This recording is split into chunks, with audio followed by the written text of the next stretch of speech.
Hoy vamos a realizar un análisis, casi como si fuera un caso de estudio académico, de un texto que propone una llamada a un cambio profundo en Cuba. Nos vamos a centrar en tres ideas que son el eje de todo: la libertad, la dignidad humana y, en última instancia, el destino de una nación. Vamos a desgranar los argumentos del texto para entenderlo a fondo. ¡Empezamos! El texto arranca con esta frase que es potentísima. La verdad es que pone sobre la mesa el núcleo de todo el argumento. Nos presenta un dilema casi filosófico. La diferencia entre, por un lado, simplemente sobrevivir, o sea, el hecho biológico de estar aquí, y por otro, vivir de verdad, vivir una vida plena, con un propósito, con libertad. Esta idea va a ser el hilo conductor de todo lo que vamos a ver.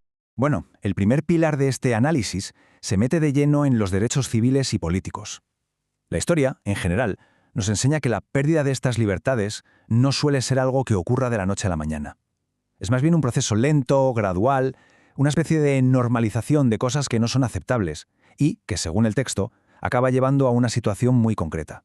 Y aquel texto introduce un concepto que es fundamental para entender su tesis: la jaula invisible.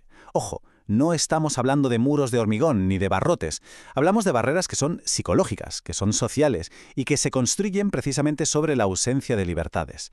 Es una metáfora muy potente para entender cómo el control puede funcionar de una manera sutil, pero tremendamente eficaz. En esta diapositiva se ve claramente de qué está hecha esa jaula. Cada uno de estos puntos es como un pilar que la sujeta. Si no hay una prensa libre, es imposible fiscalizar al poder. Si no hay una participación política real, la voz de la gente simplemente no cuenta. Y luego está el miedo. El miedo, como demuestran muchísimos estudios sobre regímenes autoritarios, es el cemento que une toda la estructura. Es lo que paraliza a la sociedad, muchas veces, incluso antes de que intente moverse. Y este es un punto absolutamente crucial que subraya el texto. La demanda de cambio que se describe aquí va más allá de un debate entre izquierdas y derechas. No es ideológico.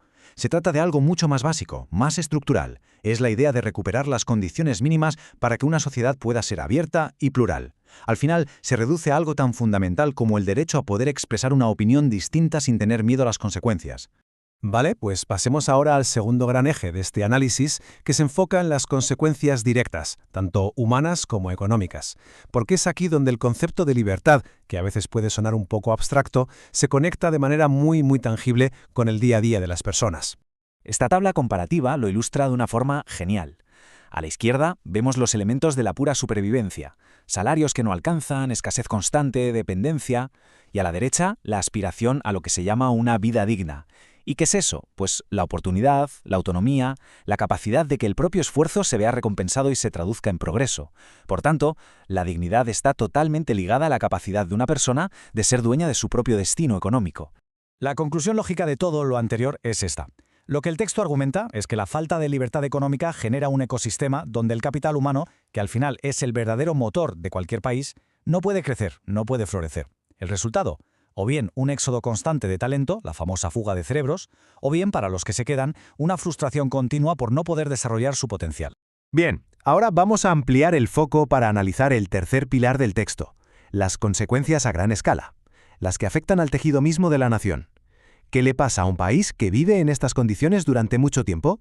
El argumento aquí es que la emigración masiva no es un simple dato estadístico, es una herida social profundísima. El texto la define como una fractura que rompe familias, que deshace comunidades y que poco a poco instala una idea terrible: que para poder prosperar, la única salida es irse del propio país. Las implicaciones que esto tiene a nivel generacional son enormes.